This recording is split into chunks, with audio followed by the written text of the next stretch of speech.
ყოველდღიური ეკონომიკური და ბიზნეს დაიჯესტი, ნოვაციები, ფინანსები, კაპიტალი, ნავთობის ფასები, ეკონომიქსი, მთავარი ეკონომიკური მოვლენებისა და თემების განხილვა.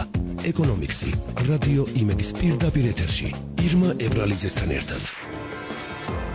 გადაცემა ეკონომიქსის გენერალური სპონსორია Heidelberg Cement.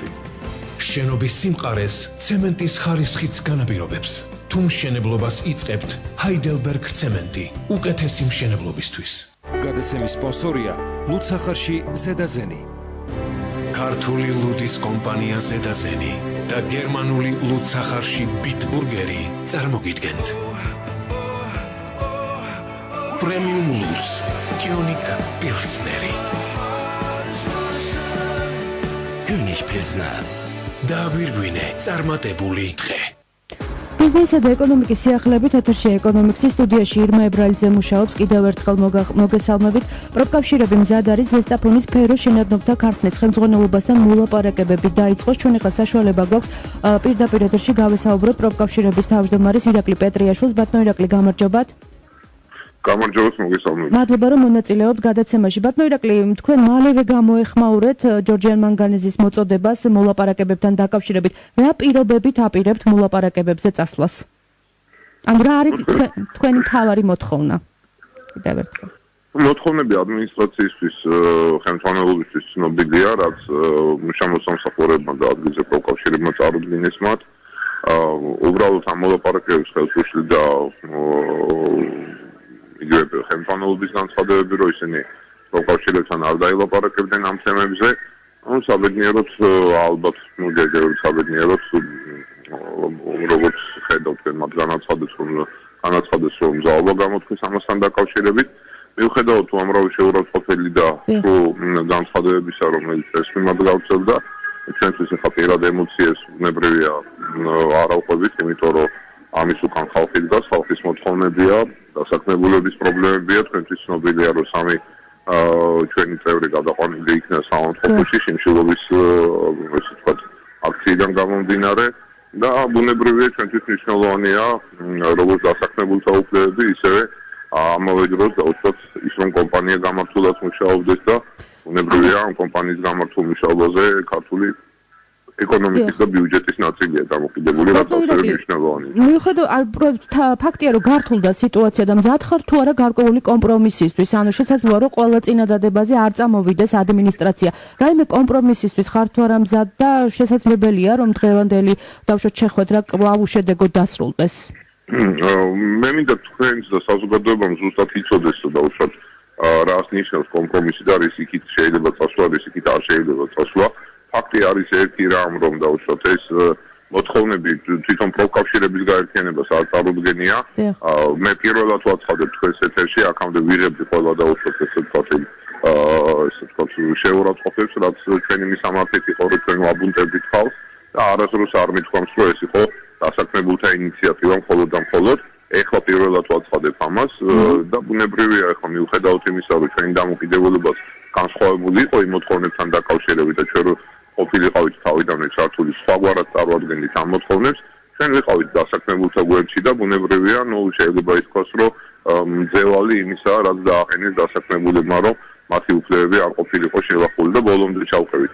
ბუნებრივია მოლაპარაკებების პროცესში კომპრომისი როგორც ერთი მხრიდან, ისე მეორე მხრიდან უნდა გაკეთდეს. ჩვენ რასაც ვახდენით ეს იყო, რომ იურიდიულად სწორედ ყოფილიყო წარმართული გაფიცვა და უკანონო არ ყოფილიყო ეს გაფიცვა, ეს მოვახერხეთ და გავაკეთეთ. რაც შეეხება მოლაპარაკებებს, მე იმედი მაქვს, რომ მოლაპარაკებებზე მზაობის გამოთქვა ნიშნავს იმას, რომ გარკვეულ ასე ვთქვათ კომპრომისს ადმინისტრაცია თქვენს ერთვებით ამ მოლაპარაკებებს მიიღებთ დღეს მონაწილეობას მოლაპარაკებებში, თუ თქვენი წარმომადგენლები იქნებიან? 12 საათზე უშუალოდ ჩემზე აქვს საუბარი, რომ ჩემთან გაიმართოს და მეტალურგთა პროფკავშირთან ეს მოლაპარაკებები.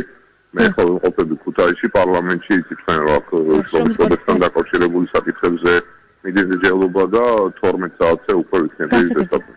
დიდი მადლობა წარმატებებს გისურვებთ. ირაკლი პეტრიაშვილი პროფკავშირების თავმჯდომარე საუბრობდა ჩვენს პირდაპირ ეთერში და ეხლა ჩვენ საშუალება გვაქვს კომპანია ჯორჯიან მანგანეზის საზოგადოებასთან ურთიერთობის სამსახურის უფროს მაკა კვარაცხელიას გავესაუბროთ. ქალბატონ მაკა, გამარჯობათ.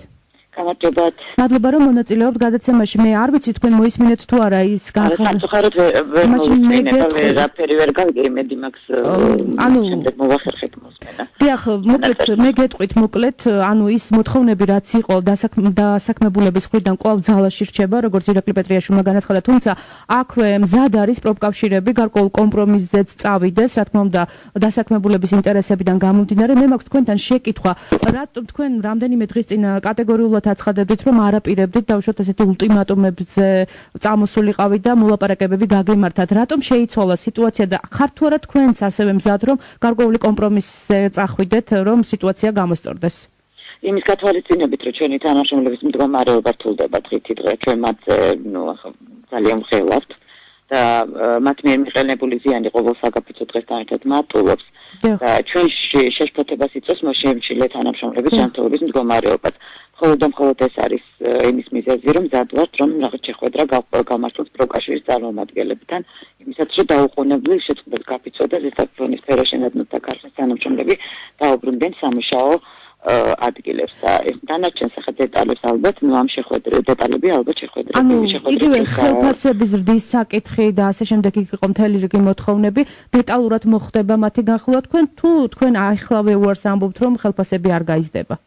მოდით ესე ვთქვათ, რომ მე როგორც საქმის კურსში ვარ ჯერჯერობით არ მიდის ახლა ლაპარაკი ხელფასების ზრდაზე ნამდვილად, მაგრამ აი შეხვედრაზე უფრო გაირკვევა ყველაფერი, რომელსაც აუცილებლად გავუწყებთ.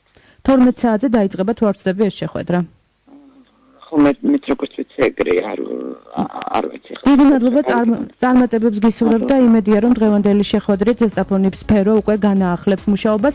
მე თქვენ უსმენდით ორივე მხარის წარმომადგენლებს, მასე ჯორჯიან მანგანეშის შეხვედრა და მოლაპარაკებები პროფკავშირების წარმომადგენლებსა და ასევე ჯორჯიან მანგანეშის ხელმძღვანელობას შორის რამდენიმე წუთში დაიწყება და სავარაუდოდ უკვე უახლოეს მომავალში ცნობილი იქნება თუ როგორ დასრულდება დღევანდელი მოლაპარაკება. ამ დროისთვის სულ ეს იყო ეკონომიქსი რადიო იმედის ეთერში განახლებული ინფორმაციებით უკვე 16 საათსა და 15 წუთზე დაბრუნდება. მე კი ტრადიციულად შემოსავლიან და წარმატებულ დღეს გისურვებთ.